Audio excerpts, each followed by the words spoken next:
They now move into the final phase of the hot war, or the physical tyranny, and that is now upon us.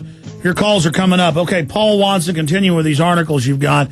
We're Bilderberg Group's now in the news bragging, okay, we set it all up. Yeah, we really do run things. And yeah, by the way, we're eugenicists, and this is what we want to carry out against the world population. Right. I'll get to the Bilderberg connection in a second. Yeah, continue with the Nazis. So they're saying by 41, 42, and you know, this was always the rumor. Well, no, people had read history books that had the documents. Then they would tell people, then folks would say, I heard, and then it became a rumor that, oh, there was a secret Nazi plan to go underground, the crypto-eugenicists. Go ahead. Yeah, so by 41, 42, they were saying it was necessary to roll their failing military agenda into a pan-European economic agenda. And the new revelations are that an author who was writing a book called Adam Labor was collecting material for a fictional book based around the premise that Nazis who were seeking to preserve their power and their money at the end of the Second World War conspired to create a Fourth Reich using the infiltration of creating a European Union, which we've just talked about. And in researching and collecting material for this book, because obviously all such books are based loosely on historical fact, he actually discovered documents which directly proved the plot to be true. And this document is called U.S. Military Intelligence Report EWPA 128, and it's also known as the Red House Report. And in that document, it talks about how top Nazis met in Strasbourg, France, in 1944, knowing that they were about to lose the war, obviously. And they conspired to create a Fourth Reich based on a pan-European economic empire and a European common market. And what the plan consisted of was top Nazi SS officers like Dr. Scheed ordered wealthy Nazi industrialists and bankers to set up front companies abroad and pose as reformed Democrats so that they could achieve economic penetration throughout Europe and ultimately lay the foundations for the re-emergence of the Nazis. And now this consisted primarily of people like Alfred Krupp of Krupp Industries and Friedrich Flick, according to these documents, as well as front companies that are still in operation today. And now BMW, elevators, Siemens, coffee machines, car manufacturers. When you really know who the Nazis are, it's like everything you're looking at on store shelves that isn't Chinese. Right. BMW, Siemens, Volkswagen, there's many others. And they were tasked with infiltrating the European business market and creating this foundation for the Nazi ideology to persist even after they were defeated militarily.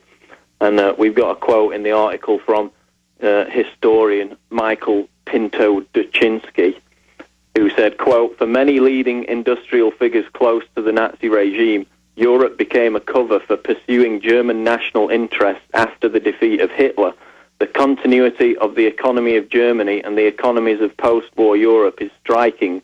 Some of the leading figures in the Nazi economy became leading builders of the European Union," end quote.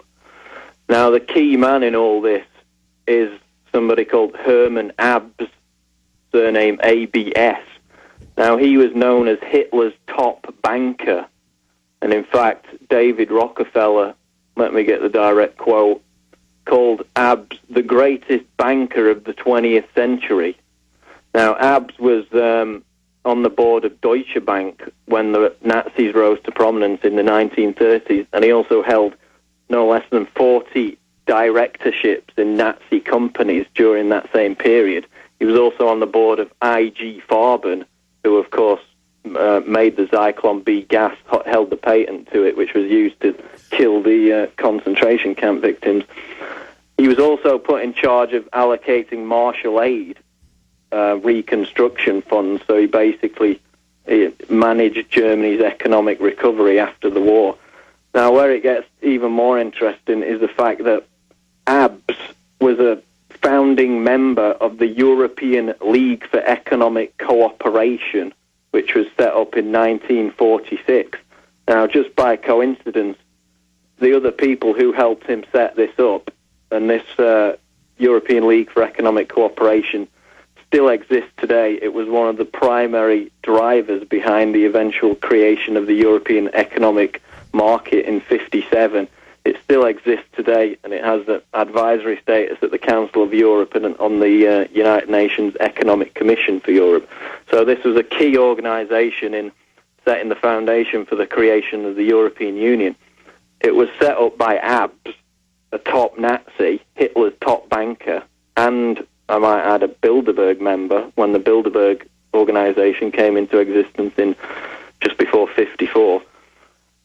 Also, people who helped ABS set up this European League for Economic Cooperation were among others, Edmund Giscard d'Estaing, top Bilderberg member, Paul van Zeeland, top Bilderberg member, and Joseph Rettinger, also top Bilderberg member.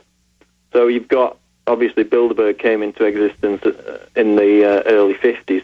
So you've got people, industrialists, including top Nazis, forming this European League for Economic Cooperation in 1946. And then you have Bilderberg bragging in public documents, the BBC and others, to the EU Observer a few weeks ago, Viscount Etienne Davignon, who we personally videotaped last year in D.C. and then again before that in Canada, in Ottawa at the Brook Street. They brag that they covertly set this up, and they're proud of themselves. And you've got Prince Bernhard, the SS member, who is the founder with the others you just mentioned, setting all of this up. I mean, it's totally there, and then all they push is eugenics and bankrupting the middle class. And then people say, well, they're Nazis and they want whites to breed.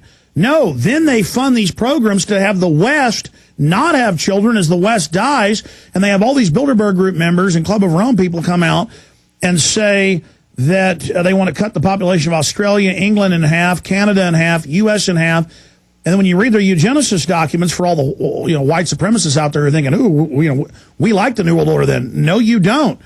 Because what you have to understand is they say that they tell the public about positive and negative eugenicists, who they see as the master race needs to interbreed and make smarter, faster, better, longer lived, more stable people, and then negative eugenics sterilize or kill or get rid of or starve the subhumans in their twisted view. But they say that's for the public. What we want is to actually get rid of our competition that are the whites and Jews and a few other groups, including, quote, some of the higher Orientals, as they call them, that they want world government to knock out their competition. Now, again, I'm not even saying I believe in all this. I'm stating what they believe. How evil is that to want to kill their own race because they believe it's a master race that threatens them?